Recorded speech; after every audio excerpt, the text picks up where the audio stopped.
तो नमस्कार दोस्तों, आज हम बात करेंगे सिम्फनी लिमिटेड कंपनी के बारे में, जो कि एयर कूलर्स के अंदर सबसे बड़ा ब्रांड है। कंपनी अपने सेगमेंट में क्लियरली मार्केट लीडर है और कंपनी के जो प्रोडक्ट हैं वो भी काफ़ी डिमांडिंग है। तो इसलिए आज की इस वीडियो में हम कंपनी का पूरा फंडामेंटल एनालिसिस करेंगे और देखेंगे कि एज एन इन्वेस्टर क्या हमें इस कंपनी में इन्वेस्ट करना चाहिए नहीं, और उसके साथ साथ हम कंपनी के फाइनेंशियल्स भी चेक करेंगे कि कंपनी के रिवेन्यू और प्रॉफिट्स कैसे चल रहे हैं, और उसके बाद हम कंपनी की वैल्यूएशन करेंगे कि आज की डेट में कंपनी हमें किस प्राइस पे अवेलेबल हो रही है, कि कंपनी ओवर वैल्यूड है या अंडर वैल्यूड है। तो दोस्तों, अगर हम बात करें सिम्फनी लिमिटेड कंपनी की, तो सिम्फनी लिमिटेड कंपनी पूरे वर्ल्ड की सबसे बड़ी एयर कूलर बनाने की कंपनी है। कंपनी 1988 में अहमदाबाद गुजरात से स्टार्ट हुई थी और आज की डेट में 60 देशों से भी ज़्यादा देशों में इस कंपनी का बिजनेस फैला हुआ है और कंपनी काफ़ी इनोवेटिव कंपनी है। कंपनी के पास में आज की डेट में 200 से ज़्यादा ट्रेडमार्क्स हैं, 64 रजिस्टर्ड डिज़ाइंस हैं और 15 कॉपीराइट्स हैं। उसके अलावा कंपनी के पास में 48 पेटेंट्स हैं। इससे हम ये बिल्कुल क्लियरली आइडिया लगा सकते हैं कि कंपनी अपने प्रोडक्ट की क्वालिटी को लेकर कितने हाई स्टैंडर्ड्स मेंटेन कर रही है। और उसके अलावा हम बात करें तो सिम्फनी लिमिटेड का नाम Guinness book of world record में भी शामिल है दुनिया का सबसे बड़ा एयर कूलर बनाने के लिए। उसके बाद हम बात करें तो इसी कंपनी ने मक्का मदीना में दुनिया का सबसे बड़ा एयर कूलिंग प्रोजेक्ट बनाया है और इंडिया का भी सबसे बड़ा एयर कूलिंग प्रोजेक्ट जो है वो सिम्फनी लिमिटेड ने ही बनाया है, पतंजलि योगा भवन हरिद्वार के अंदर। तो ये इतनी स्ट्रॉन्ग एक कंपनी है। उसके अलावा जैसा आपको बताया, कंपनी की ग्लोबल प्रेजेंस है, 60 से ज़्यादा कंट्रीज में कंपनी काम करती है। उसके हम बात करें तो कंपनी कौन कौन से एरिया जो कैटर करती है वो है Mexico, Europe, United States, West Asia, South Asia. यहाँ पे सब जगह कंपनी के प्रोडक्ट्स जो है वो अवेलेबल हैं। उसके अलावा एक खास बात आपको बता दें, अभी कंपनी ने 2018 में एक कंपनी क्लाइमेट टेक्नोलॉजीज, जो ऑस्ट्रेलिया की एक मैन्युफैक्चरिंग कंपनी है कूलिंग और हीटिंग प्रोडक्ट्स में, उसका 95% जो स्टेक है वो होल्ड किया है। वो क्यों किया है? क्योंकि कंपनी अपना जो बिजनेस है उसका रिस्क रिड्यूस करना चाह रही है। क्यों? क्योंकि यहाँ पे जब इंडिया में गर्मी होती है तो ऑस्ट्रेलिया में सर्दी होती है, और जब इंडिया में सर्दी होती है तो ऑस्ट्रेलिया में गर्मी होती है। तो अपने जो बिजनेस है बढ़ाने के लिए कंपनी ने बिल्कुल अपोजिट क्लाइमेट वाले कंट्रीज में भी अपना बिजनेस शुरू कर दिया है। तो जब इंडिया में गर्मी होती है तो अभी इंडिया कंपनी तो इनके कूलर्स इंडिया में ज़्यादा बिकते थे, सर्दियों में काम कम हो जाता था। तो अब कंपनी ने सर्दियों में अपना काम बढ़ाने के लिए ऑस्ट्रेलिया वाले बिजनेस में फोकस करना शुरू कर दिया है, और ऑस्ट्रेलिया के बिजनेस से आज की डेट में कंपनी को 23% का रिवेन्यू आता है। उसके अलावा कंपनी का ओवरऑल ब्रेकअप की बात करें तो इंडिया से 60% का रिवेन्यू आता है कंपनी को, और बाकी के वर्ल्ड से 41% का जो है वो रिवेन्यू आता है। तो इससे देखते हो कंपनी कितना अच्छे प्लानिंग कर रही है। सबको पता अभी कूलर का काम क्या है, सिर्फ गर्मियों में चलता है इंडिया में, सर्दियों में बंद आता है। तो कंपनी ने ऑस्ट्रेलिया की फ्रेंचाइजी वहाँ पे अपना काम शुरू कर दिया है।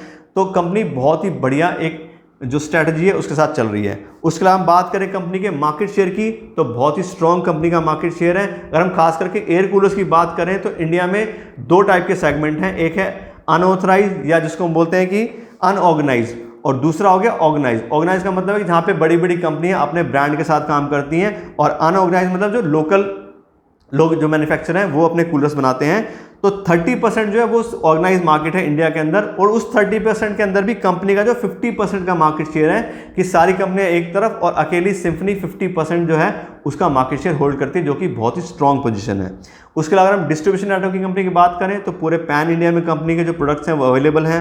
कंपनी के पास 30,000 से ज़्यादा डीलर्स हैं और 1,000 से ज़्यादा कंपनी के पास में आज के डिस्ट्रीब्यूटर हैं। उसके अलावा हम बात करें तो बड़े बड़े जो शोरूम्स होते हैं, जो बड़े बड़े कंपनी के जो होते हैं इंडस्ट्रियल जाइंट्स, वहाँ पे कंपनी के प्रोडक्ट्स जो हैं वो डिस्प्ले होते हैं। आउट ऑफ इंडिया बात करें तो जनरल इलेक्ट्रिक यूएस से, लियर कॉर्पोरेशन यूएस से, वॉलमार्ट यूएस से, और बहुत सारी अलग अलग सुपर मार्केट्स में भी कंपनी के प्रोडक्ट डिस्प्ले होते हैं और काफ़ी अच्छी सेल वहाँ से कंपनी को आती है। तो इस तरह से प्रोडक्ट वाइज हम बिल्कुल क्लियरली कह सकते हैं कंपनी बहुत ही स्ट्रॉन्ग कंपनी है। कंपनी से काफ़ी सारे कॉपीराइट्स हैं, पेटेंट्स हैं, और बहुत बहुत बड़ी बड़ी कंपनी ने अचीवमेंट ऑलरेडी की हुई है। तो इस तरह से प्रोडक्ट वाइज हम क्लियरली कह सकते हैं कंपनी बहुत ही एक स्ट्रॉन्ग कंपनी है। तो अभी तक तो बात कर ली हमने कंपनी के प्रोडक्ट के बारे में और कंपनी की इनोवेटिव स्ट्रेटजीज के बारे में। अब हम बात करें कंपनी के फाइनेंशियल्स के बारे में, कि कंपनी के फाइनेंशियल्स कैसे हैं, कंपनी के रिवेन्यूज कैसे हैं और कंपनी के प्रॉफिट्स कैसे हैं।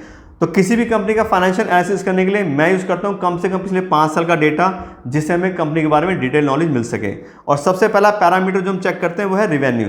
और यहाँ पे हम देखते हैं तो 2017 से लेकर 2021 तक हर साल कंपनी के रेवेन्यूज इंक्रीज हुए हैं। 768 करोड़ रुपए का रेवेन्यू 2017 में था, 2020 में 1100 करोड़ रुपए का हो गया, 2021 में थोड़ा सा कम होकर वापस से 900 करोड़ रुपए आ गया, लेकिन फिर भी हम देखें तो कंपनी के रेवेन्यूज काफ़ी अच्छे से इंक्रीज हो रहे हैं। उसके बाद में अगला हमारा पैरामीटर है ऑपरेटिंग प्रॉफिट मार्जिन।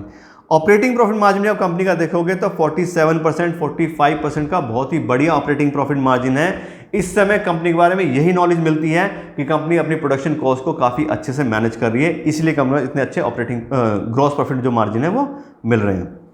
इसके बाद अगला आ गया हमारा operating profit margin. Operating profit margin में देखोगे तो 2017-2018 तक 25%, 27% का ऑपरेटिंग प्रॉफिट मार्जिन था और 2019 से थोड़ा सा कम हो गया है 15%, 18%। इसके लिए कंपनी क्या रीजन देती है कि कंपनी ने अपने जो प्रोडक्ट जो प्राइस हैं वो इंक्रीज नहीं किए हैं 2019 से बाद में। अभी कंपनी अपना जो मार्केट शेयर है उसको इंक्रीज करना चाहती है, इसलिए कंपनी के प्राइस कम है तो ऑपरेटिंग प्रॉफिट मार्जिन थोड़ा सा कम हो गया है। लेकिन बाद में जब अच्छे से कंपनी अपना टारगेट पूरा कर लेगी तो धीरे धीरे कंपनी प्राइस बढ़ा के अपने ऑपरेटिंग प्रॉफिट मार्जिन फिर से अच्छे कर लेगी। इसके बाद नेक्स्ट हमारा पैरामीटर हो गया फ्री कैश फ्लो।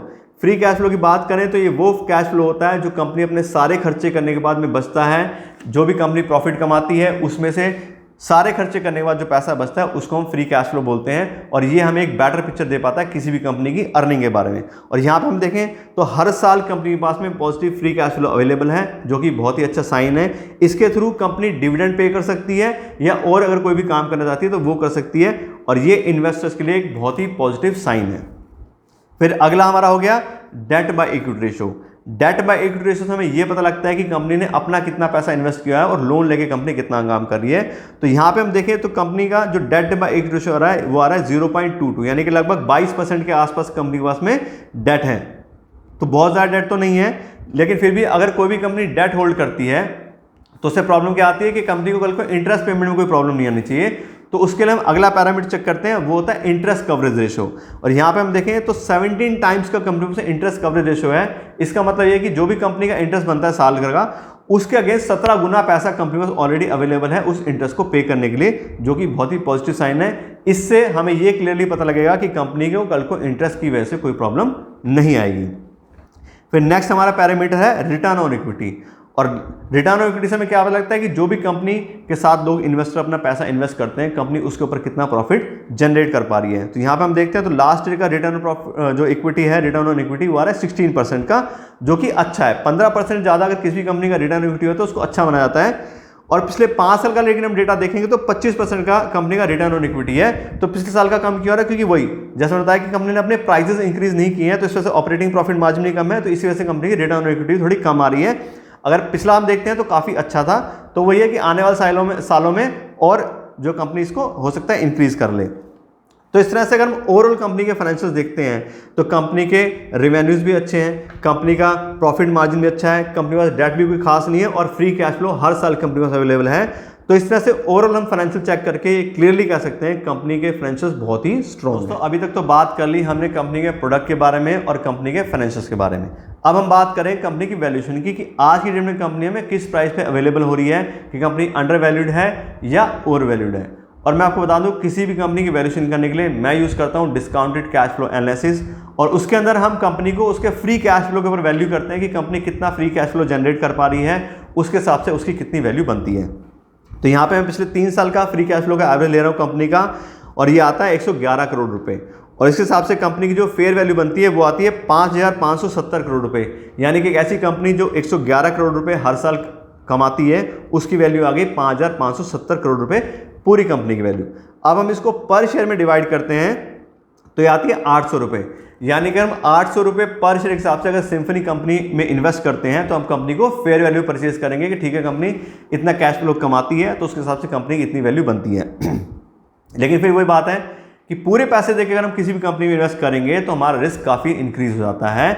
इसीलिए वॉरेन बफेट सर हमेशा बोलते हैं कि कितनी भी कंपनी अच्छी हो, हमें हमेशा मार्जिन ऑफ सेफ्टी के साथ इन्वेस्टमेंट करना चाहिए, क्योंकि फ्यूचर के बारे में किसी को कुछ नहीं पता। जो भी हमने अब तक डेटा देखा है वो क्या है, पास्ट रिकॉर्ड है, कल को कुछ भी हो सकता है। तो मार्जिन ऑफ सेफ्टी का मतलब क्या होता है कि जो भी कंपनी का फेयर प्राइस है उसके 50% पे हमें कंपनी को खरीदने की कोशिश करनी चाहिए। तो 50% कितना हो गया पर शेयर के हिसाब से 400 रुपये पर शेयर। यानी अगर हम 400 रुपये पर शेयर के हिसाब से सिम्फनी लिमिटेड कंपनी इन्वेस्ट करेंगे तो हम काफ़ी हद तक अपने आने वाले रिस्क जो है उसको मैनेज कर लेंगे। तो ये तो हो गया हमारा प्राइस कि हम किस प्राइस पे आज की डेट में कंपनी में इन्वेस्ट करना चाह रहे हैं। अब हम बात करते हैं कंपनी के करंट शेयर प्राइस की कि आज की कंपनी का करंट शेयर प्राइस क्या चल रहा है। तो कंपनी का जो करंट शेयर प्राइस आ रहा है वो आ रहा है 1160 रुपये, यानी कि लगभग 1200 रुपये के आसपास मान लो। और कंपनी का जो हमने फेयर वैल्यू निकाला था वो था 800 रुपये। तो कंपनी फेयर वैल्यू से थोड़ी सी ज़्यादा महंगी आज की डेट में है। और अगर हम थोड़ा सा वेट करेंगे और कोई भी अगर जो मार्केट के अंदर डिप आता है, कोई टेम्परेरी प्रॉब्लम आती है, मार्केट गिरती बढ़ती रहती है, तो अगर मार्केट किसी वजह से गिरती है तो हम बड़े आराम से इस कंपनी को मार्जिन ऑफ सेफ्टी पे तो नहीं, लेकिन फिलहाल अगर हम चाहें तो इसको फेयर प्राइस पे जरूर खरीद सकते हैं। और अगर बहुत ज़्यादा कोई दिक्कत आती है या कंपनी के जो लोगों के सेंटीमेंट है कंपनी के बारे में अगर वो कम हो जाते हैं तो हम और भी अच्छे प्राइस पे इस पर खरीद सकते हैं इस कंपनी को।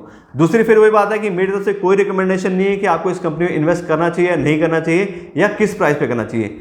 आप अपना डिसीजन खुद लीजिए कि आपको इस कंपनी के साथ जाना है नहीं जाना है या किस प्राइस पे इन्वेस्ट करना है। जो भी आपको डिटेल दी है ये एक आइडिया है, कोई भी एग्जैक्टली नहीं बता सकता कि किस कंपनी कितनी फेयर वैल्यू है या क्या होनी चाहिए। इसीलिए मार्जिन ऑफ सेफ्टी कॉन्सेप्ट आता है कि जिससे हम कम से कम प्राइस पे कंपनी को खरीदें और हमारा जो रिस्क है वो भी कम से कम हो पाए।